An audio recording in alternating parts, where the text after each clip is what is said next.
મારું નામ કૃષ્ણદત્ત રાવલ છે. હું રાજકોટ શહેર કોંગ્રેસમાં મહામંત્રી છું ને પ્રદેશ કોંગ્રેસમાં પ્રવક્તા તરીકે કામ કરું છું.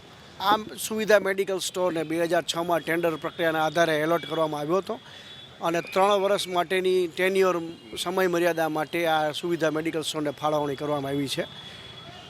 9માં આ ટેન્ડર ઓટોમેટિક પૂરું થઈ ગયું અને એની શરતોને આધીન આ 2009 પછી કોઈપણ રીતે આને રિન્યૂ થઈ શકે નહીં એવી સ્પષ્ટ શરતો હોવા છતાં માત્ર ભાજપના આગેવાનના ભાઈનું આ ટેન્ડર પ્રક્રિયા છે એટલે આ સરકારી તંત્ર અત્યાર સુધી છાવરી રહ્યું છે. ગેરકાયદેસર ટેન્ડર હોવા છતાં હજી સુધી સુવિધા મેડિકલ સ્ટોરને ખાલી કરાવ્યું નથી અને છેલ્લે 2016 પછી કોઈ પ્રકારની ટેન્ડરની પ્રક્રિયા પણ એ લોકોએ દેખાડા પૂરતી પણ ન કરી સિવિલ હોસ્પિટલના અધિકારીઓએ. અને આરોગ્ય કમિશનરની મૌખિક સૂચનાના આધારે ટેન્ડર પ્રક્રિયા ચાલે છે એવું જાદુઈ પ્રકારનું એક નવી યોજના બનાવી દીધી અને ગેરકાયદેસર પ્રક્રિયા ચાલુ છે.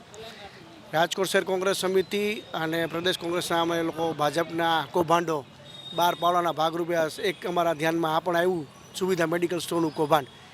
આજે અમે હું અને સંજયભાઈ લાખાણી આ વિષયમાં લડત આપી રહ્યા છીએ.